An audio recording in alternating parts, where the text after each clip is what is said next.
I live in Michigan, and across the Midwest, across the Rust Belt, I understand why a lot of people are angry, and they see Donald Trump as their human Molotov cocktail that they get to go into the voting booth on November 8th and throw him into a political system that made their lives miserable. Says Michael Moore, a guy from Flint, Michigan, who saw a lot of jobs moving out of Flint, Michigan, on Meet the Press, echoing a similar sentiment that the New York Times quoted from our next guest. Trump simply fulfills the ineffable urge many have to punch Washington in the face. With us now, the CEO of Heritage Action for America, Michael Needham. Michael, thank you so much for being here. Great to be here, Joe. So it looks like Americans still see Donald Trump as their opportunity to punch Washington in the face. Yeah, I think Trump has actually tapped into a couple of things that are real sentiments out there. Kind of working class voters, as you were talking about in the segment before, who feel disconnected economically and socially. People who look at Washington, D.C. and say this is, in fact, a corrupt cesspool that works well for the well-connected. The challenge is how do you connect that to something that is statesmanlike, that is a useful policy solution. Right. And I think if you could do that, you have a winning message that kind of modernizes conservatism from the message that met the anxieties of the 1980s. But Donald Trump, though, really hasn't put meat on those bones, has he? A guy that I always say, what the Republican Party needs to do is take the AEI view of economics and mix it with a strong populist message.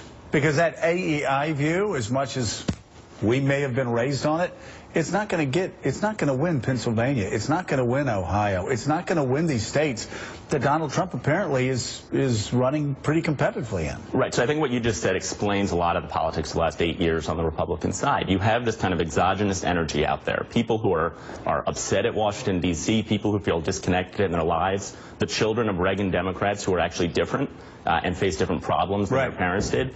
And you had kind of Republican leaders who said, let's just pretend that energy doesn't exist. Let's sound like Jack Kemp in the 1980s. We sound like Jack Kemp in the 80s, but our answer for creating jobs is lowering the corporate tax rate. Right. And so Youngstown, Ohio, who can't send their kid to Ohio State saying, what? Yeah, so this is kind of the influence of the libertarian element of the center-right coalition, where we allow ourselves to get caught into this trap between Democrats who are providing you a solution that starts with government and Republicans who sound like we're just saying, hey, don't worry, you'll be left alone. Yeah. The free market will take care of it, as opposed to actually living in the real space that exists in between the individual and government, which is civil society where real compassion happens.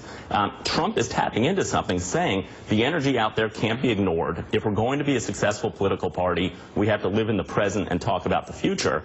He needs to put policy meat on those bones and say, here's how we have statesman-like solutions to what you're feeling in your gut. So, Michael Steele, I wouldn't say that the Republican Party has been the party of Wall Street any more than Hillary Clinton and Bill Clinton's Democratic Party has been the party of Wall Street, but I'll tell you what we have been the party of. We've been the party of Hayek, and by the way, I love Hayek. I quote Hayek on the campaign trail when I was on the campaign trail, and of all of these economic theorists who sound great and make a lot of sense to us and lay the foundation for our political philosophy, but mean absolutely nothing to people in the Rust Belt who are fighting for their lives every day. Right, Joe, because it doesn't bear out to the lived experience. It's not relatable that way. It's a theory on paper. It's an idea that's talked about in the upper echelons of academia, et cetera. So people are now in a space, to Michael's point, where they really are, talking about their lived experience. And the Republican Party in particular, and I saw this particularly as chairman, as I traveled around the country, has moved away from that. It has become so full of self that it has ignored the very people who have been its sustaining force. And so I wanted to ask Michael to sort of dove back on something that you and I were talking about, Joe. Where does the party go if Trump wins? What type of Republican Party does a Heritage Foundation, does a Cato, do a lot of these GOP institutions that are the sort of the backbone of the think tank world, what do they do with the guy who's so asymmetrical and outside of what we know as conservatism / republicanism? Well, look, I think regardless of who wins, we need to have a debate about the future of the Republican Party and how we tap into those exogenous policy things that are out there, what people are feeling in their gut, and connect it to real policy. If Trump wins, the head of his domestic political transition is the founder of the Heritage Foundation, Ed Fulner. We need to be using those opportunities to actually put meat on the policy bones, tap into the impulses that Trump has tapped into, while actually putting real policy solutions in place. And I think that there's no reason not to think that the people who staff out a Trump administration will be those types of people. If he loses, it's the same debate. We can't go back to being a Republican Party that pretends that you can kind of gloss over real issues with poll-tested marketing solutions. There was a great example of the House Republican Conference coming together and saying, you know, we need to relabel free trade into American trade. That's not the problem. It's not the labels. It's actually what you're fighting for in Washington and who you're fighting for in Washington. Nicole, do you think the people that have run the Republican Party for the past 30 years understand, can look past their hatred of Donald Trump to understand why this is happening, to understand that unfettered free trade, while they have bowed and our party has bowed at the altar of that for 30 years, have left a lot of people behind? Do you think they can start to understand that? I think that's the wrong question. I mean, keep losing they presidential must. elections for the next 30 years. This is the binary choice. You either understand that the base of our party is not a free trade loving, trickle-down tax cut loving party. I mean, you either understand it or you continue to lose.